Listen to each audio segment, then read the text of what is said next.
And what's up, everybody? It's Najir here alongside of this has been a long time in the making here, but you've definitely seen his face all over YouTube. And this is Mr. John Burns. We're here to bring you our Fast 9 review discussion.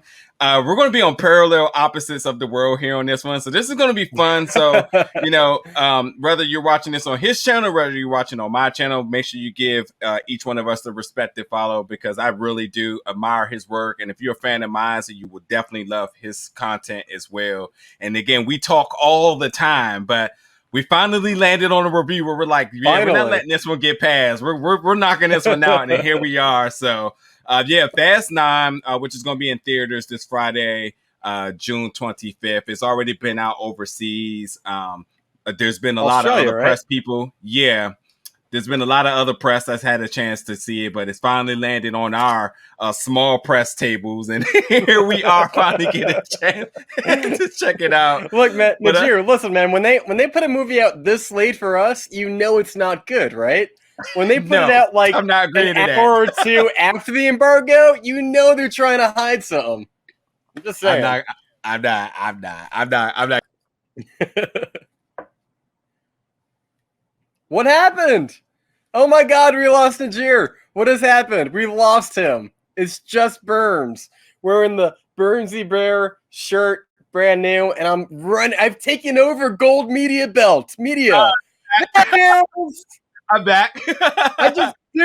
For a moment, I just took over your show. I was like, I guess it's just me now. I'm back. I do apologize for that. Should we keep it going? Do you want to just do a soft reset? I accidentally hit the refresh button. I'm just gonna make it an editing nightmare for you. Just keep going. Well, yeah. Look, it's the 10th installment of the franchise. This has been in the works for a long time.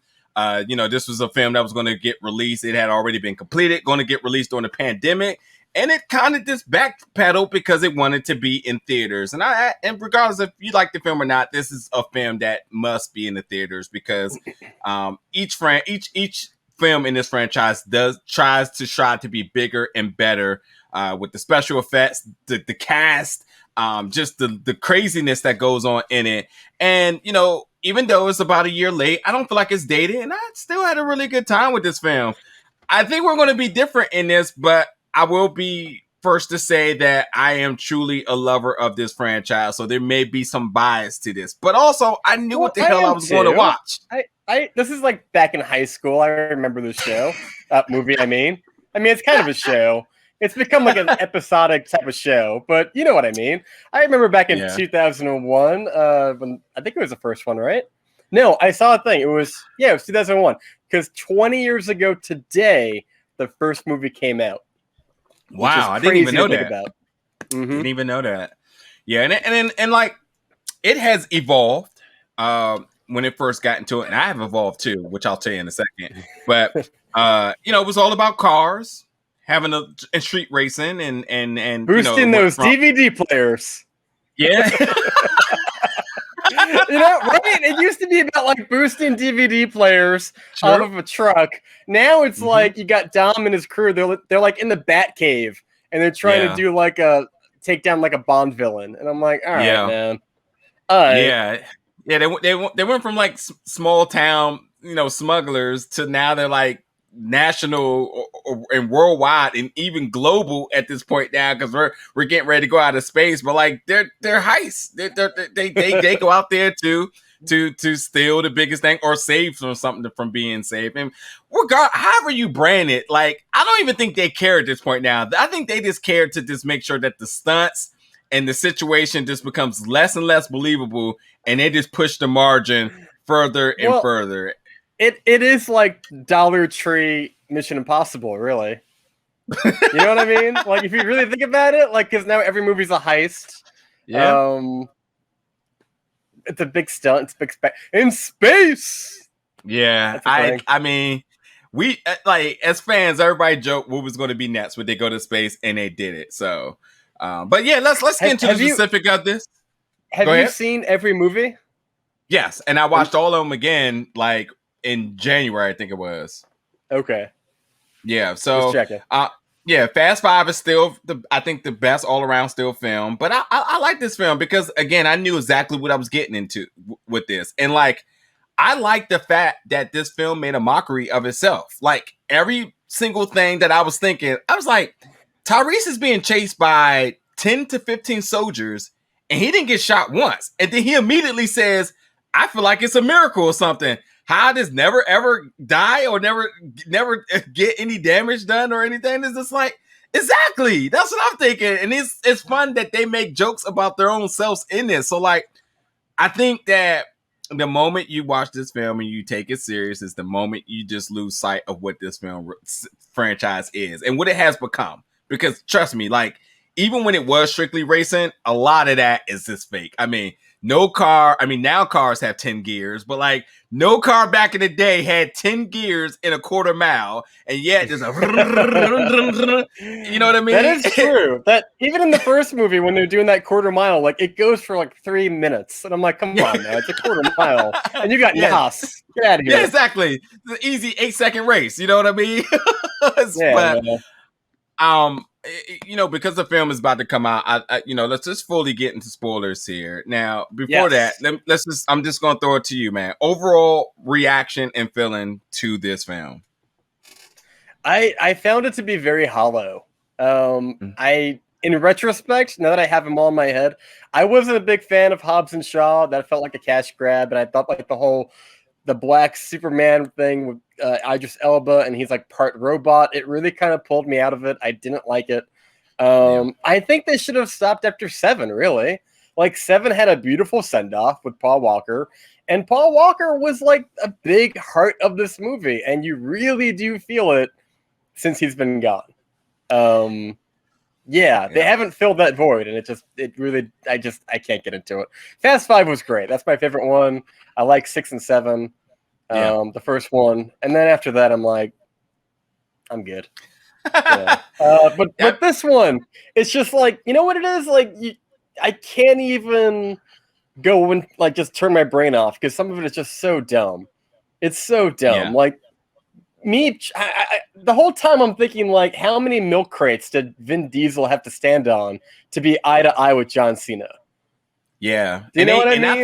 I feel like they purposely avoided that, except for one scene where I'm just like, definitely not, but we'll go with it, you know? Right. But I definitely felt like they avoided that stare off for that reason. Right. And every time somebody like gets thrown off of one car and lands on the hood of another car and they're fine, I don't know. I think I was able to bend. I don't know if it was like Fast 5 or 6, but the one where Letty goes flying across a bridge over a highway and like Dom catches her or some shit like that. I was like, okay. That's definitely everything after that. Yeah. Yeah. And I was like, that's bullshitty, but I'm okay with it. Everything after that, I'm just like, too much. I can't. I just can't. Yeah. I'll say this for you know, for how we critique films, you know, we talk about the filmmaking process and the structure of films. Like I'm going to say that this film does everything you thought it would do and everything that the other films has done. So as far as you think less of what? I don't. Maybe the trailers didn't promise that much. Maybe they didn't, but I always get something out of these movies, even though I know they're like essentially like the fast food of action movies. I know they're not. It's like going to Taco Bell at 2 a.m. when you've been drinking and you're like, oh, this is pretty good in the moment, but you know it's not really good. You know, it's just like. I mean, for me, like, you know, the characters did what the characters were going to do, and the actors behind those characters filled those shoes. You know, I feel like that's just a dead even for me there. Effects is dead even. I thought the sound was better, but I saw it in Dolby, so that kind of negates it because that means I don't really know how good the sound quality is. I mean, every song sounds good in the system with a system in your car, but if you don't, you know, does it really?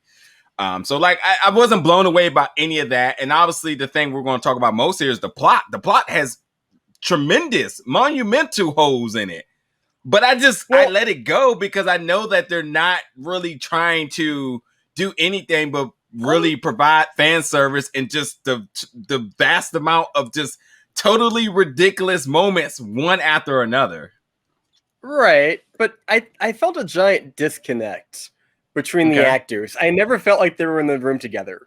You know, everybody's on like a headpiece, so they got like a phone, but it's so incredibly obvious that they filmed it separately, and there's a disconnect. There's a lack of cohesion between the actors, and I feel it the most in this movie. You know, you could tell that Charlize Theron shot her stuff in a weekend, and they edited it in. Helen Mirren was free on the same weekend that Vin Diesel was. You splice it in. I can't remember who the actress is, but the one who can't drive. You know what I'm talking about? The one who. Yeah, you're talking about right here while I'm looking at her. It's going Ramsey. There we go. Or the character Ramsey. Okay. I can't. Yeah. I mean, I can see that too. And who knows? I mean, they did film this before the pandemic because again, it was going to be releasing during the pandemic. I can see that, but like the cast is major. Like there is tons of dollars invested into this cast, and I would imagine if they did have to have everybody on set in location, I would only just drove the budget to be even more out of margin. But I will say that, you know, to something you said earlier is, you know, this is why.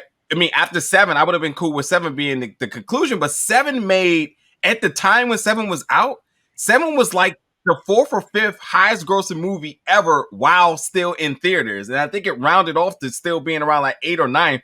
And that's after all the Marvel and Disney stuff. But like, that's a big thing. I mean, they said, let's make more money. Like, do you remember when the Dark Knight came out and we all knew that Heath Ledger was gone? I think it had the same thing where like people wanted to see Paul Walker in his final movie. They wanted to see what they were going to do with like the brothers doing the CGI. And it was going to be like, you know, let's go see for Paul. Like, I got that. But it never felt like it was off the back of like, man, what a compelling story with Vin Diesel in it. It just felt like, I like Paul Walker. I enjoyed Paul Walker. Let's go see 7. Everything after 7, like 8 is a joke. The submarine, the whole bit. They make a little circle around Dom to shield him from all the explosions, which I think they do in this movie too. But like, it's just, I can't. Okay, you know what? This is my big problem with 9. Okay, so think about this. Fast 9 is technically like a little mini reunion of Guardians in the Galaxy because you have Kurt Russell and you have what is his name? Michael Rooker, who played he's in there too. Yeah. Thank you. Yeah, and you have Vin Diesel, who's Groot. So clearly, like I've never thought of this, but I just thought about it. You got 2 of Peter Quill's like father figures in there, and you got Groot, right? So clearly, Disney, Universal, all these connections, they all have the same agents, whatever. You think of Guardians of the Galaxy 2, how Kurt Russell was like de-aged to be younger, right? With the and it looks really good in the MCU. And these movies, I think this movie had a budget of $250 million. Why the hell could they not de-age Vin Diesel and John Cena? Time out. There was a lot of random de-aging and aging going on in this film. Because, like, even their father, like, who was that? Was it Cena de-aged or what? No, they didn't. No, they didn't de-age anybody because the guy who plays the young John Cena is the kid from Peaky Blinders. I'm sorry. The kids for sure. I'm sorry. But, like, when they went back to show Michael Rooker when he was younger to his current age, to the current timeline, I thought they de-aged him in those historic scenes. And then I haven't even checked, but whoever's playing. Wait, hold on. I don't think we got a flashback of Michael Rooker when he was younger, did we? Yeah, he was part of he was the one holding Dom once his father was in fire on the track. Okay, all right. I thought you were talking about Daddy Toretto, and I'm like, we've never seen Daddy Toretto in the franchise. Yes, we had before this movie. But no, not before this. But in this film, we saw him when he was younger. We saw him while he was inside of the car, full beard, and then they showed him, and they were teens, and then they showed him again when they were little kids, and he looked. I'm like, who is that? because it was it looked like another person. Well, but the more and more you kept looking at him, I was like, is that Cena? Didn't bother me. It didn't bother me when they were little kids. But when they were supposed to be like 19 or 20, that really pulled me out. I was like, and we didn't need it. In between, fucking Vin Diesel pulling down the building, falling 1,000 feet to a water pit, and then he's like, "Hey, remember that time when me and my brother were talking about?" I don't know, man. It kind of pulled me out. I never like when they retcon something that hard. Yeah, because it was never intentional. You know what I mean? Yeah. I'll say this though. Vin Diesel has a lot of fun making these films, and like I watched the Fast and Furious animated. Yeah, I mean, like this is his dream come true. Like I watched the Fast and Furious animated series, and I'm like, this is what Vin Diesel really wants to do in the live action version of the Fast and Furious. And then the fact that they give him the keys to the vehicle, he pushes the limit every single second that he can. So everything that's just is so unbelievable. He says, do it. A car in space, do it. Driving the car in space, do it. Like the fact that they did Corona. They can get any car in the world they want, but they could not get space shuttle suits. So they had to go with these. Like, it's like the logic there is mind-blowingly bad. But that's the thing. I swear they do it because they know it doesn't make any sense. That's why they say it's open world of free game to do whatever you want to do. Make it count, folks. Do the craziness with it. So this is why I think it's just one of those type of things that if you love the Fast and Furious franchise, you're not going to be mad because you knew what you were getting. But if you come in here thinking that this film is going to like push the curb as to like going towards like an Oscar or something, you are absolutely in the wrong ballpark, the wrong genre, in the wrong universe. Like this film, like even the film structure is all the same, which I was thinking to myself, like, I can't wait to Honesty Trailers get a hold of this because they're going to say, oh, this scene from this film is exactly the same parallel as the one they did in this, because there was so many parallels from things they've done in the past. Like you talked about the little hideout, the little cave that they were in. How many times have they been in caves like that? How many times have they been in caves like that? And then the army of people coming with guns and pointing at them. The stare off scenes between between Vin Diesel and somebody, him and The Rock, what he done.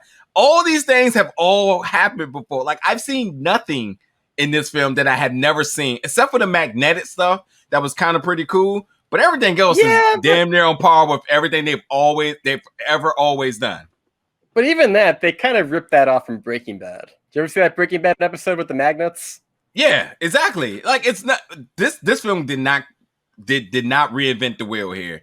It's all the same. It's all the same. Like they took the scene from Breaking Bad with the magnets, and they took the scene from like F5 with the safe with the cables, and they just merged it into one. And it's like, all right. And even like the chase scene, although they were using cars, it felt really like reminiscent of the G.I. Joe film. It just felt the same. Like it just, it's good action, but it's just not. You're not going to go in here saying like I've never seen somebody do something like that before. And like when I watch action films, that's usually my thing, especially with anything with martial arts. And is that I'm looking for sequences that I've never seen before. Like certain people are going to deliver certain action. But like, show me something that's never been done before. Show me a one shot that this sequence has never been done in this way before. And this one didn't do anything that was mind blowing. I don't think this movie did that though. No, it didn't. Not at all. It didn't do anything that blew me away. I was just like, yeah, this is fun. This is cool. This is Fast and the Furious for you. Like, if you didn't know any better, like to be honest, if you didn't know no better, and somebody handed you all the films in your lap, you wouldn't know at what year this one was made. This one could have been easily made in 2006, and it wouldn't even matter. It just besides the cars. Like, when was John Cena big? Yeah. It really, nothing about this stands apart by saying like this is the next big installment of this franchise. This was really the next step forward, and I think we're getting two more. And like I don't expect for them to continue to try to do anything outside the margin. So, I mean, that's just my general feel about the film, but I do want to talk about like a couple of interesting things with you, like theories here. And that's a good point. Like, I feel like they should have, like, if you're gonna do the whole backstory with Dom and the brother, that should have been your final movie. Because if you're gonna do like a franchise, you always end where you began. You always go back to the start. So why you're doing it now, I don't get it. But let's go through the movie a little bit. Let's kind of like walk through it a little bit. I'll let you lead it up. I actually missed the first 10 to 15 minutes of this movie because I hit traffic and there was raining and. Oh, okay, so cool. So that's why I'm saying when you in the beginning part where we got to see the backstory of the Toretto brothers, and how their father died, which I feel like this was pretty much a nod towards how Dale Earnhardt died, with him going into the final turn of a race and the car catching on fire, and the family watched it and the crew, everybody watched it, and these things do happen in racing all the time, but considering what the Torettos meant to racing and all that, I mean, I think it's almost smart to say like, yeah, let's do it like one of the most legendary drivers of all time, and that's what I kind of felt in watching that. But we do get the backstory to that. And obviously you've seen how that kind of came full circle, whatever. The couple of things I want to talk about, because I'm gonna jump around and because there's really no big plot points in this film because it's Fast and the Furious. But like before they said that Brian was just parenting here, I'm like, do anybody care about their kids? Because y'all just all of a sudden have kids and y'all just like, you know what? We're still about that life. Walk me through this a little bit, because when I came in, again, it was raining. I hit traffic. When I came in, John Cena was talking to Charlize Theron in a box, and she was kind of like, "Oh, I should have something about your brother, whatever." That's when I came in. So I missed the whole island scene with the bungee swing and all that bullshit. I missed the flashback that you were talking about. What did I miss as far as that beginning 10 and 15 minutes? So they went to this, hostile country to find the device. Now, Mr. Nobody left a message only for them to find, and then Ramsey was like, hey, this is an encrypted message within an encrypted message within an encrypted message from Mr. Nobody, and this must be a big deal because of the level of encryption. Yeah, it's only for us. And then they're just like, so we're going. Oh, by the way, let me bring this all into full circle. So Letty and Dom are at their home and they're chilling, and they see a car pulling up, and so they tell their son, little Brian, you need to hide out because we got some people, and they get their guns and they're ready for it, and it ends up being Taj and all of them. And then that's when she started, telling them what's the deal. Letty's just like, hey, this is what we do. I'm gone. Dom's like, we have a family. I'm not in this. We need to stay put. We're out of the game now. And now, at some point, are they living in California still, or are they someplace else? They're off the grid. No phones, no anything. That's why they had to come up, because they're just off the grid. Like, no, I think they got electric, but very limited communication to the outside because they're trying to be parents now. You know what I mean? And that's why he's just like, yeah, we're not in this anymore. So he has some type of inner connection, and he's just like, yeah, I'm gonna go meet them now. And he gets his idea in like the middle of the night, and next thing you know, he's at the airport in the morning with all of them. And I'm just like, so sir, your son, because you don't have a phone to call nobody, where are you going to do it? But I guess if you want to just try to make this make sense, folks, is that he dropped little Brian off with Mia, who has their son, who's with Brian, big Brian, and whatever. And then as we see, Mia joins them because she finds out their brother's involved, and Brian says, I'm not coming. I'm playing babysitter. That's how you keep Paul Walker, Brian, integrity in shape, although we know he would have really came. But Brian is watching both of the kids, which I just want to bring up really quick. I'm jumping the gun, but why would they not show their kid in this film? I was really like, I know he had them, like Brian had their kid, which what are they? What's their kid name again? I forget what it is.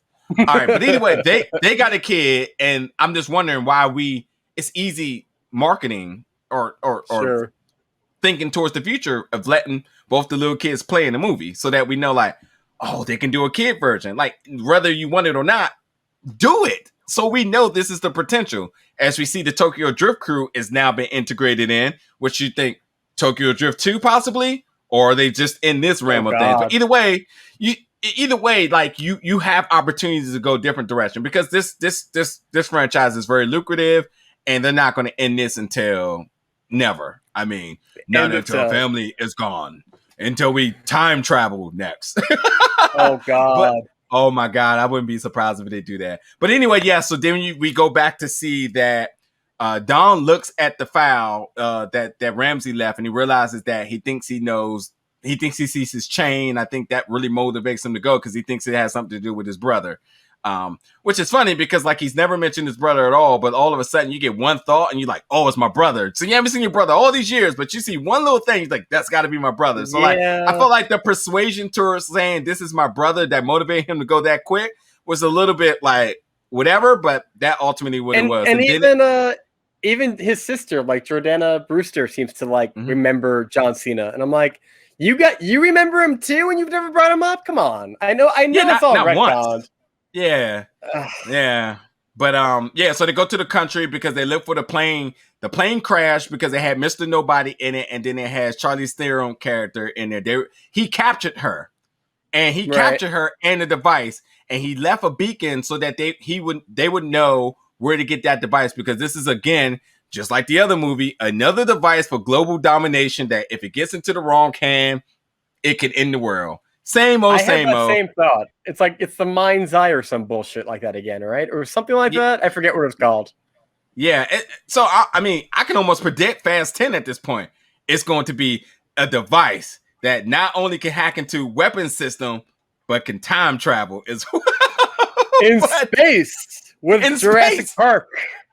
That it's going to be an infinity gauntlet that can just send the moon up to the world if we don't get it in time. So, but yeah, I mean, again, that's pretty much what you missed in the beginning. They go to the country because they're in that country, the hostile country. Their government goes after them. They escape. John Cena also is aware of things because John Cena is working with the guy that who captured Charlize Theron, so that he knows that there is a device there to get. And so he intercepts them after they get the device. He escapes off with the plane, and the other ones, they get out the country. Once they get across the bridge, that's them being out the country, and then they just regroup. So that's pretty much the beginning part. And then you see him going back to Charlize Theron, basically like, I've always been in my brother's shadow, and now I got to prove to the world that I'm better than him, and this is how I show you and everybody else that I don't have smaller brother complex. So I really hated the one guy, like John Cena's partner, the one that he called Yoda.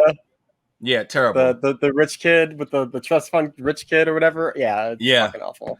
Fucking awful, man. Instead of the plot stuff, let's talk a little bit just about theories. Now, he kept mentioning his father, who he said he would be so rich that his father would want to borrow money from him. We don't know who his father is, but if I was a Batman, would his father be that person who was working with Idris Elba character, the one that had that? Oh God! I mean, is that the connection here where they're trying to? And again, they were in London.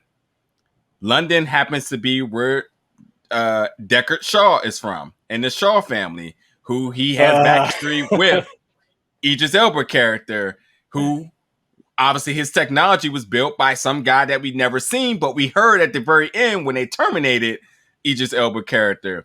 Wondering if that's the connection here. And then ultimately, something I was very fond to hear is that I don't want any more Hobbs and Shaw. I don't. I did not like Dwayne "The Rock" Johnson in this franchise at all.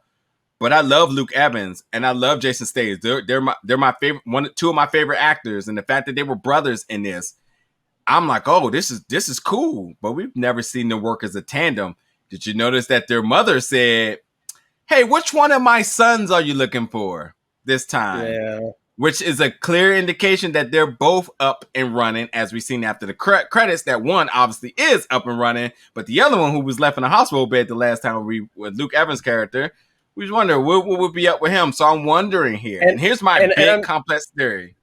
And I'm sure we're gonna meet a third brother in the next movie. Because why not, man? Why the fuck not? Of course. You know how this works.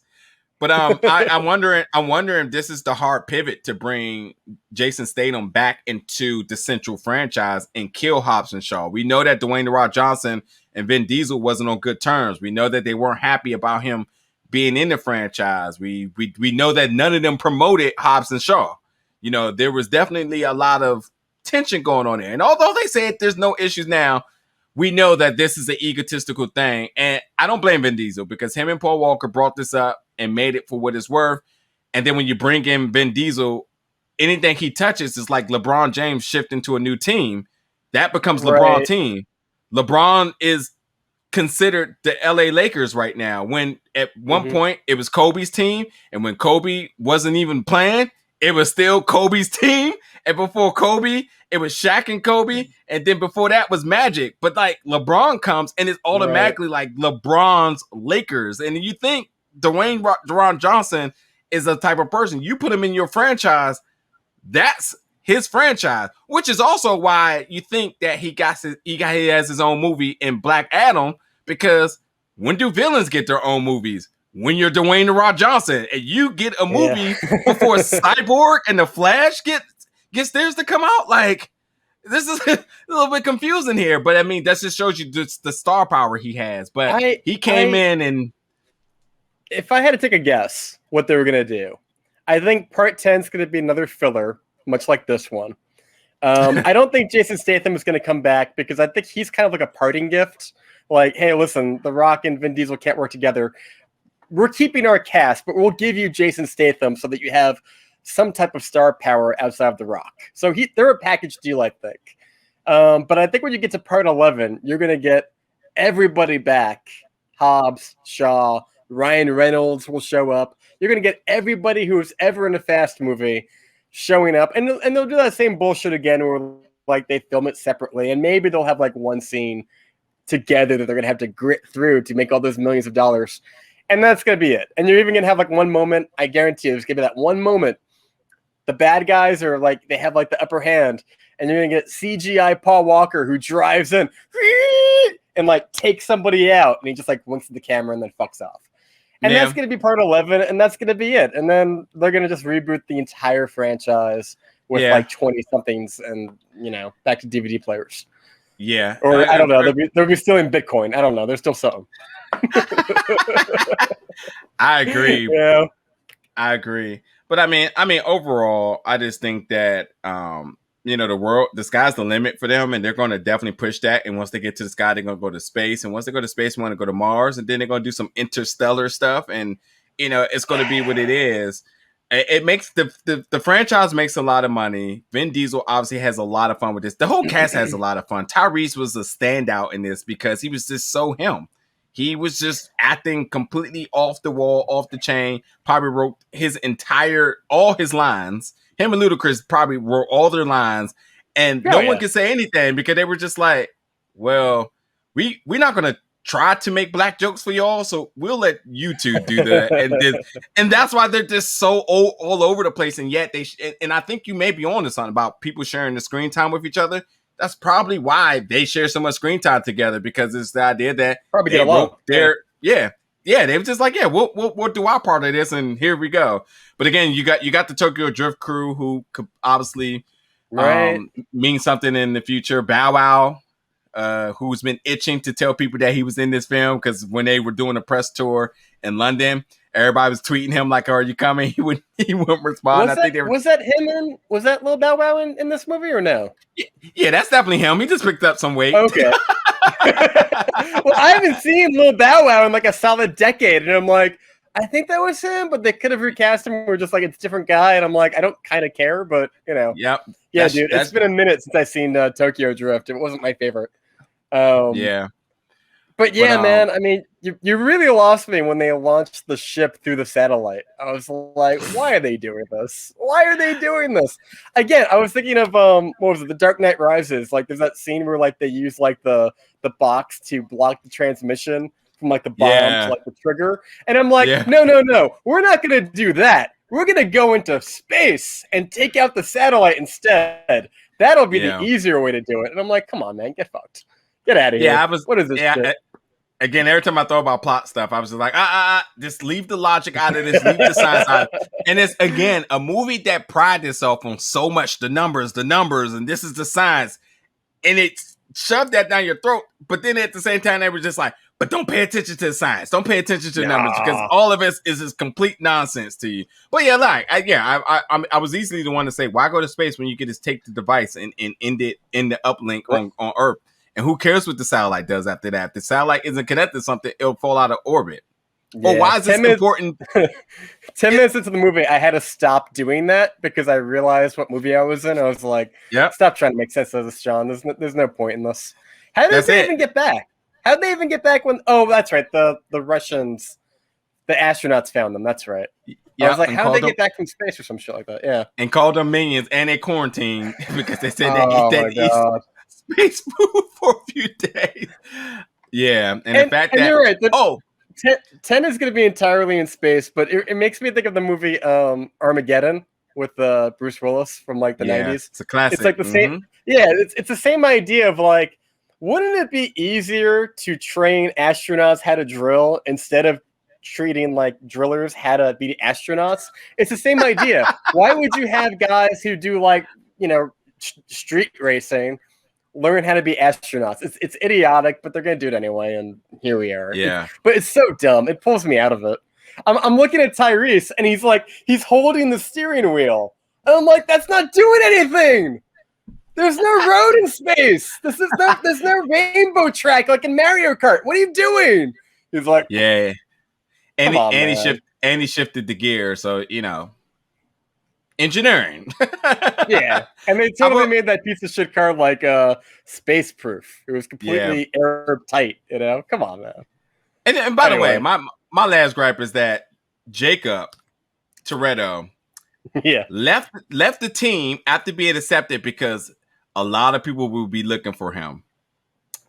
Would that be more or less the amount of people that's going to look for Dominic Toretto, who also has done a lot of things in his film as well? My entire I wrote that off completely by the fact that they just wanted to do like a throwback to the first movie with the 10-second car. That's the only reason why they did that. Let me ask you a question. What do you think about these little like moments where they bring up Brian O'Connor and like, they have the scene where, like you said, that he's babysitting them. They have that scene in the end where like the car drives up. What do you feel when you watch those scenes? Does it make you smile? Do you roll your eyes? Like, what's the emotion you get when they kind of do that? Yeah, I got chills when the skyline pulled up. I mean, it's still one of those type of things where I just really can't believe he's gone and the way he went, and to still be able to pay homage to him in his way and keeping the character alive. I love it because I think writing off people is such an easy thing to do, but like, this keeps him instilled in this franchise forever. So I love it. And again, I know the character Brian wouldn't be so, open to wanting to babysit, but I mean, I can go with that. But the fact that they say he was late and he pulled up in a way, and obviously I think he used to do some driving for the film. I'm not sure if he continued down the line, but even still, the way how the cars maneuvering and pull into the driveway, you can't help but to think like, man, that's Paul in there. You know what I mean? So I love it. And as a fan, I love it. And like I was going to say earlier, when I used to go see these movies when I was younger, I used to get right in the car and start racing down the street. I matured now. So I got in the car and I wanted to do it today. And I was just like, I'm kind of out of it. But like, I still like, it's always in your blood to be like, man, for Paul. So I love it. And 7 was the best send-off I've ever seen for any character ever. And I'm like not even sure what I'm gonna think whatever they're gonna do for Chadwick Boseman, but like that 7 was it's the best send-off ever. And even with that, I'm still okay with how they're keeping him alive, because I said when they were about to do the prayer, I said, first of all, Mia's here. Where's her kid? Because there's bad parents in this film because everybody's just leaving their kid everywhere. And then I said, oh, it's a seat open. I said, please say something about her. And they was like, wait, there's a seat open. He's he's late, and they pulled out. I said, that's how you do it. That's how you do something very simple and just, do the fan service, keep everybody smiling. And then, whatever you're going to do in the future. And I think you're right. They're definitely going to be aiming. And look, James Cameron, I gotta wait for technology to do all these crazy things with Avatar. I wouldn't be surprised if they're waiting to do something spectacular with him in the future. You never know. And they only got to do it for 5 minutes and end it. You know what I mean? So if he is to be the saving grace for Fast and Furious 11, we'll take it. We will take it. We will take it. I don't think nobody will be mad. I think 7, like you said, a lot of us went into it like, how would they do it? What would it look like? What can we expect? Right. And it was good. I even for the time, it was good. And they've done CGI for other people. They did what's his name in the Hunger Games. I can't think of his name right now. And then obviously Philip Seymour Hoffman. Yeah, thank you. Yep. Yeah. And Star Wars is doing it left and right now, and you're just kind of cool with it, So we know the technology is there, and people have embraced it to an extent, and we love it. I mean, even Luke and The Mandalorian de-age was something that sent the internet in a swirl of how epic it was, but no one looked at it like, that looks terrible. Everybody was like, dude, this is crazy. You know what I mean? So I think that if they did something with Paul, I think we'll be okay. I think we'll be happy, and I think a lot of people will be looking forward to it. So they're going to go that route. And I think that my last little thing I'll say as a fan is that I think this is why Vin Diesel and Tyrese was the way they were towards Dwayne "The Rock" Johnson, because this franchise is about Paul Walker and Vin Diesel. And now that's more about Paul Walker, because even Vin Diesel takes a seat back to say it's for Paul. It's always been for Paul. And I was telling a buddy, but let's be smart about this here. We seen was it 7? 7 was the last one, yeah. I'm trying to think which movie it was. Was it okay? Was it? It must have been 6 then, because it must have been 6. I'm not sure, but the one when Jason Statham first was it was 6. No, was it 6 or was it 7? 6 is such a blur to me. I'm having a hard time right now. Okay, so whatever film. I was gonna say whatever film Jason Statham first came in. All right, so part 4 is like when Brian and Dom are like at odds with each other, and then 5 is like when they're actually together, and that's when it's really good. And then 7 is the one where it's the last one with Paul Walker. 6, I can't remember what happens in 6. I think it's the one with like Jason Statham and The Rock is now on their team. I'm blanking on 6. Okay. Yeah, it's gotta be the Jason Statham one. It's all I could figure. Yeah. Okay. It's gotta have a gimmick, right? Yeah, I'm just gonna check really quick because I just want to remember exactly. I forgot Gina Carano was in this. Oh, so no. Okay. So 7, because 6 was with Luke, and and 7 is when Jason Statham came about. Okay. So here's the thing. When Jason Statham is inserted into the franchise, he's considered the big bad villain. He had to be better than his brother, and it was important. He was Owen Shaw, so Jason Statham's Deckard Shaw. In order for you to state that you're the big bad villain in anything, you have to take out one of the biggest baby faces. So when he comes in and he's in the room and The Rock is in there, and he pretty much beats The Rock up, and he sends The Rock out the window, right? And The Rock goes to the hospital, right? My thoughts, and of course, this is a theory I've been riding on for a long time, is that The Rock was supposed to die because you want to instate that Jason Statham took out your biggest gun, and he's a throwaway character. You had him for a few movies, or you had him for one previous movie, so you don't need him again. So he comes in and he kills your biggest guy, and you're just like, oh, and then he kills Han, one of your lovable characters. I mean, it's Negan, essentially. You kill off 2 of your main characters, one who's a fan favorite and one who, is slowly going into their own, but disposable at this point. You kill them. Right. But then Paul Walker died. So Paul Walker died, and Paul Walker's budget comes off the books because unfortunately you're not paying him if he's not there, and his family probably is definitely still getting money, but they're not going to get anything beyond this in regards to a check that you would pay Paul Walker. But are these guys like, I don't know why these actors in this franchise are paid so much. Like, I know it's entirely based on, well, the last movie made an obnoxious lot of really a lot of money. But when you take away this franchise and look at these individual actors, they're not doing great. Like, they're not doing other stuff. Yeah, but at the end of the day, I mean, it's money. You know, you budget in because you still got to pay them. The last for whatever one made a lot of money, and I get it. Right. But think about this though. Paul Walker is off the book, so you can keep the Rock in this. So if you notice in the film, he goes to the hospital. He has a scene with his daughter, him being in the hospital, and that's it. Until that final scene where he gets out the hospital, Daddy got to go to work. He breaks the cast off, and that's it. So you notice he missed the core part of the movie, and I'm thinking that they must have made a really executive decision saying like, this is unfortunate. We need something.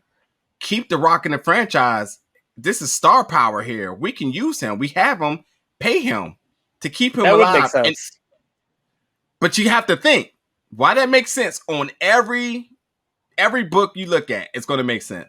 Except for the people who's been here since day one. Where you're just like, so now we're going to take a backseat to a guy because of this unfortunate circumstance, and that's going to create. I think that's like also why Han is back. It's like because we lost Paul Walker, and now it's like, well, now we're going to bring back characters that were supposed to be dead because we have money. How do we? I don't think it's just money. I think people want things that they recognize as familiar, and obviously we can't keep doing Brian O'Connor. So what do? We bring back characters that people like Han, because Han was a favorite. But at the same time, you let it go because you know Paul Walker is gone, and they have to get creative with it. But at the same time, you're right. Going back to what you said about Negan, can you imagine if Glenn just showed up in the most recent episode of The Walking Dead? You'd be like, what the fuck? What is this? Like I know he was a fan favorite, but like, what are we doing? Like Fast Night to me is kind of like because I always kind of equated these movies with like Grand Theft Auto, but like Fast 9 is like Grand Theft Auto Online, where all the players are using cheats and mods to do crazy ass shit. And like now you've just gone completely. You're like, whatever, man. What the hell? Yeah. So that's kind of how or that, or like a little kid playing with action figures. It's like, exactly.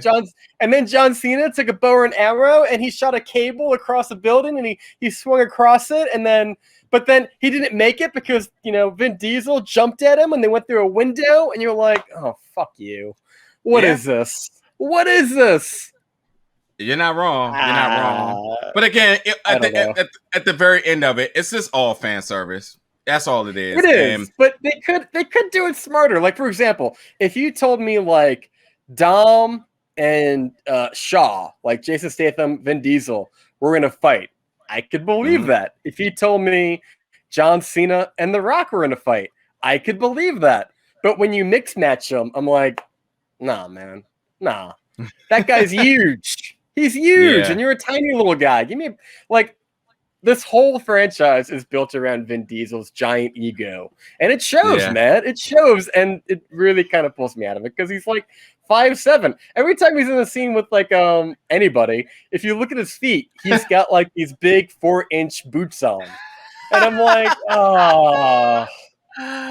And he's like 50 years old, and I'm like, and he's trying to like put out like music and shit, and I'm like, come on, dude. Go back to saying I am Groot 100 times and just count your money. It's for family. Sure it is. Family and Corona. Yep, family and Corona. All right, man. So closing thoughts on this. Well, you know what? I know you probably liked it, but I thought it was a little cringy when they did the whole scene in the very, very end with little Brian. And it's like, hey, Brian, you get to say grace today. And he's like, I don't know it. Speak from your heart. I'm like... So it raises more questions. So wait, so this kid was never allowed the table for grace, but now has transcended to going to the table for grace, and now it's gonna sit. Yeah. It's a whole mess that makes me cringe. Don't forget he got his chain, so he just got really accepted into the family earlier in the film too. Right? Where it's just like, you know what? Finally, here you go, son. I'm like, man, this chain have got handed off so many times. I know we blew you off for the past like week and a half, but you know what? You get to sit at the table now. It's like, I don't know. It's just the whole thing was cringy. Final thoughts. I thought this movie could have been better. You could do literally anything. I think it needs more star power, kind of. Like it needs something fresh blood. And I know Dom Toretto, Vin Diesel, does not want to be overshadowed. That's obvious. But if you want to make a better movie, you got to shine that light on some like fresh blood a little bit. Like, why should I go watch this movie? Because you're right. It feels like every other chapter, if not less than the other chapters. I think 5, 6, and 7 is like peak. And this just feels like we're just trying to make money. I don't know. That space scene was awful. That space scene was so awful, man. I mean, for me, couldn't get into it all. For me, I mean, the film didn't do anything different. It just repeated what it usually does. There was a little bit higher stakes in regards to the action and the craziness, but other than that, it's just another installment into the franchise. This film feels, and that's the thing, though. I don't feel like there were any stakes because nobody. You know what it reminded me of? It reminded me of the scene in Iron Man 2 where Rhodey and Tony were both wearing the suits and they were having like a fight. Because, like, nobody could be hurt. Nobody could be killed. It's just like, well, he got caught because he landed on the hood of a car, so he's fine. And I don't know, man. The dialogue was super cringy. I mean, that's cringy. It's terrible, but it's exactly what this film is. I mean, it just doesn't, like, the film doesn't try to get out of PG-13 at all. It's very happily being a teenage, family-friendly experience, and you know they're just cashing checks, man. They're having fun with this, and I don't ever think that they try to put out the best Oscar worthy movie. I think they're just trying to put out the best roller coaster that they can, and you know, I don't know. It's fun because expectations have to be low with this one, and you have to be patient. That's just my regards to this. But that's kind of my issue with it too, is that I can get behind that. And the Mission Impossible movies do that too, but at least they deliver on that really cool stunt. Because every movie has that really cool stunt, and that's really why you go. This didn't have that. No, that's true. That's my big thing. I mean, when they were in Dubai and they went from building to building, that was wow. You know, what are they going to do to top that? And I was waiting for this one to be that, but I think that their big thing is that they drove a car into space and it did some blowing up of satellites, and that was their execution of it. So it did not have the bigger stunt in this one. But it wasn't even a cool car. Yeah, that was also interesting too. The car selection, like I was wondering that, like, but I don't know. I guess you know they wanted to not really use a DeLorean, so it's like Pontiac Fiero. This one would do. They'll save that for the time travel one. Yeah. Yo, for sure. Oh, you're right. You're right about that. Yeah, I can fantasy book the next movie easily because it's just so simple. Cave, people with guns with lights on it. New family member rediscovered. A dog maybe this time. Who knows? To Mars they go. I don't know. Bitcoin, definitely Bitcoin. And well, even real quick, I want to squeeze this in. That scene made no sense when they're with the Tokyo Drift guys and they're doing the bit where like they're racing the real jet. And I'm like, to what end? Do you know what I mean? Like when you can fly, you don't need something that's actually creating friction with like a rubber tire on the ground. You could just fly in a plane. Like, what is the point of having a rocket car? I don't get it. It's just dumb. I think it's just the boys kicking it. I mean, I'm even cool with that because what you're saying is true, but I'm cool with that because I think that psychology was kind of already there because when they were first learning how to drift, they were just the boys hanging in the backyard doing, you know, stupid car stuff. And I think now they're just back like, we took it up a notch. Let's make the cars faster while we manlessly drive it, and and push the limits to it. Which, by the way, too, I do have a question. The postcard. Yeah. When did Dom get that postcard? Because I don't know, man. It's not when he went to go get Han's stuff, because when he got Han's stuff, he got the chain, and that was it. And Lucas Black character was like, yeah, this is all they found at the site. So where'd you get that postcard? And he said, you must have got my postcard. So like, did he ship it? It must have been something in the film I quickly missed where he said like, I inadvertently got a postcard. Like, what? And that don't even make sense, because if he inadvertently got a postcard from Han, then instantly, he's alive because he sent you a postcard. But also he couldn't have sent you a postcard because you're off the radar, because no one can even find you except for the people that know you're there, which is your core group of friends. So what do you think the odds of Gal Gadot coming back are? Dude, I was just saying that. And I wouldn't be surprised if she was end up being family with Charlize Theron's character, and to some extent. And they just go that route with They're sisters! This is my long distant sister. Oh my god.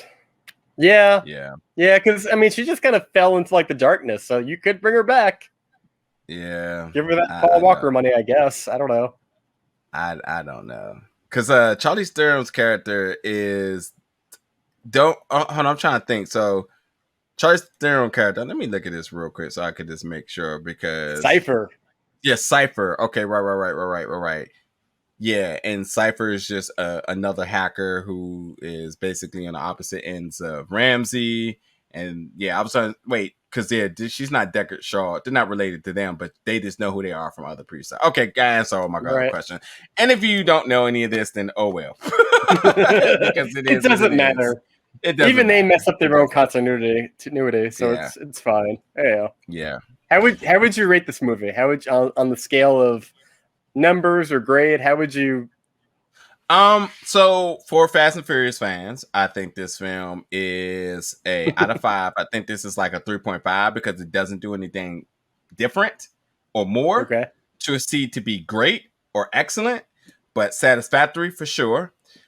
In regards to just straight up movie, it's a 5 out of 10 because it doesn't really do anything but action good. I think action is the only thing it does good.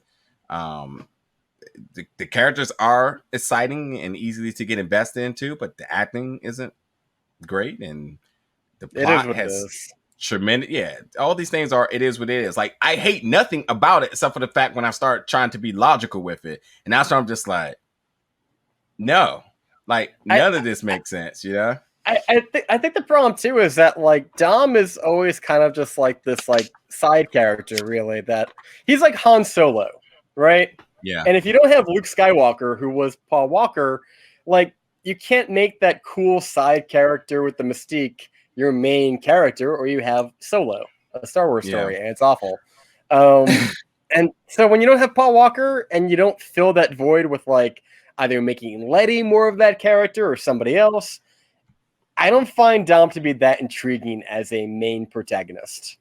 I find him to be kind of like this just very flat, angry, quiet guy, and his acting is so fucking awful, man. He's so bad. I can't take Vin Diesel as anything. Exactly why I like him, for all those reasons, because... You know what I'm saying, though, right? Like, Paul Walker brought like a certain amount of levity to like the dynamic between the two, and without that, it just feels so like wooden, I guess. Yeah, because it was a buddy cop film, but in most buddy cop films, you do have one superior actor to one comedic act, and instead of them having that, they just had one superior actor to like a muscle who was just the presence, and the dynamic work. But like, I would never want to go see. What's the name of that movie with Ice Cube and Kevin Hart? I forget the name of it, but I would never want to see that film with just Kevin Hart because it just would be Ride Along. Thank you. I wouldn't see Ride Along 3 with just Kevin Hart. Like, it has to have some type of legitimacy to it, and Ice Cube brings that, even though he has a style and a certain way of acting, it still balances out the unhinged Kevin Hart at time. And I feel like in this case, it's like Vin Diesel's so unbelievable that you need some type of credibility to it. And Paul Walker gives you that up and coming potential really big action star. You know, he's not going to do all of his stunts, but like there's still a level of legitimacy to him because you're like, he's not trying to do things over the top. Like he used to get beat up and it was cool because no one wins every fight. But Vin Diesel is out here playing like he has a game shark and he doesn't lose anything. He wins everything and he fights everybody and he wears a poker face in every situation. Like, and he always gets the girl. You know what I mean? He's got no emotion to him. He's no just, emotion. Like, stern and angry. Like, yeah, but I love the guy. You know what I thought was kind of funny too is that whenever they brought back somebody, whether it be his sister who just showed up like out of nowhere or Han, they walk in and everybody else gives like this character a hug, and then Vin Diesel goes last. And there's always these shots of him like he's warming up to the idea of giving them a hug. He's like, yeah, oh, yeah. And then he's like, I'll give you a hug because familia. Yeah. And I'm like, fuck. I can't take him as an actor, man. I can't. He's good in action stuff, but like whenever he tries to actually act, it's just I don't think he's trying either. I think he's just phoning it in, like you said. It's like they know what movie they're making, and they're just like they're hitting those beats, and then they're just done. And I don't. That's it. I do miss when this franchise was good, like 5, 6, 7. But yeah, I'll watch this. I'll watch this again. Do you think there's any? Okay, let me ask you this: do you think there's any movie in the franchise that's worse than this one? There's 10, so worse than this one. I wasn't a fan of. 8. 8 was worse than this. 8 was just did nothing for me. Nothing. The submarine thing is way more unbelievable than them going to space, and you can fight me on that one. No, I mean you're right. I think 8 is also not great. Submarine.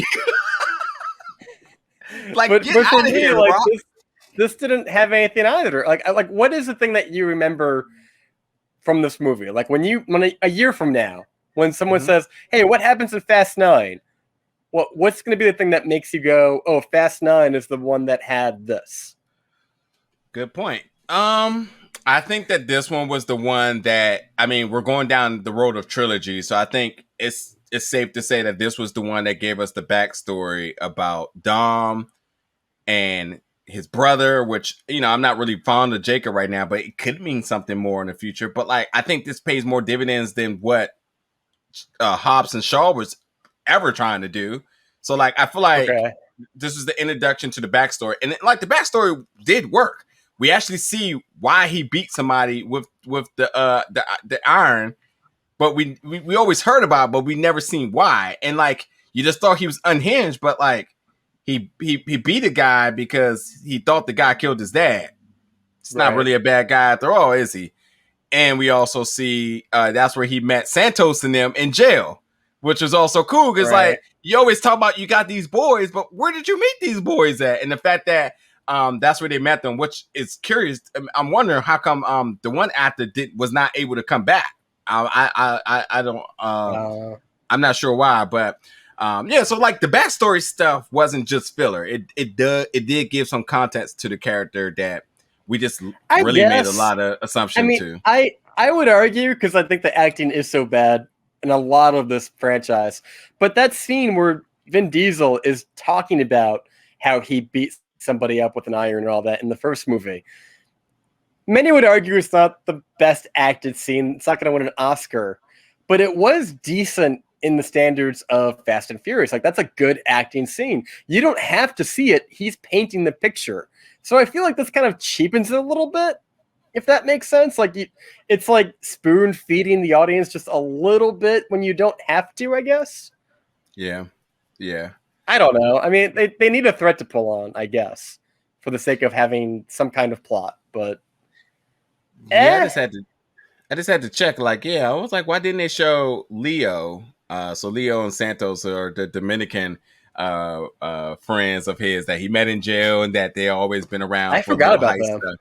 Yeah, so like they showed them younger in jail, and then Santos was on the grill at the end, but where was Leo? So I just wondering why that was a thing. They showed both of them in the old scene and not them both being there. So little things you pick up on that, but I don't know, man. I think the film again didn't blow me away, but I had fun with it, and I'm cool with that. I definitely have hated myself after leaving things, and this is not one I hated myself. I don't know. Some things felt cheap to me. Like, for example, Charlize Theron not actually being in the jet, but she's in the drone and it's a simulator, and you're like, well, of course she is. You know, it's just like there's no stakes to anything. It's just so I found it to be very hollow. I wanted something new, I guess, and it was just more the same. I don't know. Yeah, more the same. That's definitely the way to go with it. More the same. So, all right. Well, I think that'll do it for our discussion today. You know what it is? It's like when you order a Domino's pizza, you know exactly what you're gonna get. It's not gonna be good. It'll feed you. It's gonna be that Domino's pizza. Yeah, that's I guess. And you pay $5 for it, and you're cool with it because you knew exactly what you were going to get. Don't expect anything else outside of that realm, and that's fine with that. And you know, when films try to step outside their box, is when I have an issue. When you know that this is what you do, then you do that. Like, last thing I'll say is like The Conjuring. What they're doing now, I'm cool with that because this is not technically what they do because they usually just, you know, do whatever type of story. But now that they're actually going back into real cases, this is not something that always works for people when they make a pivot into what their franchise is, and it's working for them. When Paranormal Activity did it, it was the worst thing. You did smaller set locations and just let things go crazy overnight. But that now you start going into the hood and all this other stuff, and it's just like, no. And then dimensions? What? No. I will admit, the Paranormal Activity where like what's the one where like I think it's in Mexico, and like they open the trunks and they get the shotguns and they're blowing the old ladies away. I know it makes no sense, but damn, is it funny and entertaining? Yeah, that was cheered, man. I was like, this is great. This is so dumb, but I'm enjoying it. I remember in theater saying like, God damn. Like, man. Yeah. It's not what I expected, but damn, was I entertained. Yeah. But yeah, folks, and that'll do it for this discussion. We just had a lot of fun with talking about this. But definitely let us know in the comments your thoughts about this one once you check it out. And obviously stay tuned to both of our channels. What a terrible movie. What a movie that I enjoyed a lot. Maybe you, let us know what side you're on here. What, did you like it or did you hate it? And just let us know your thoughts about that. We'll embrace all of those comments below. So yeah, definitely. If you haven't by now, make sure you subscribe to each of our channels. Stay tuned with us to our reviews because we're just going to keep working, putting out more reviews each and every day and week and so on. So we appreciate you all's support and love, and yeah, we'll catch you around as we're going to do more of these discussions very soon. I'm down, man. More crazy movies to talk about. All right, folks. Thanks for watching today.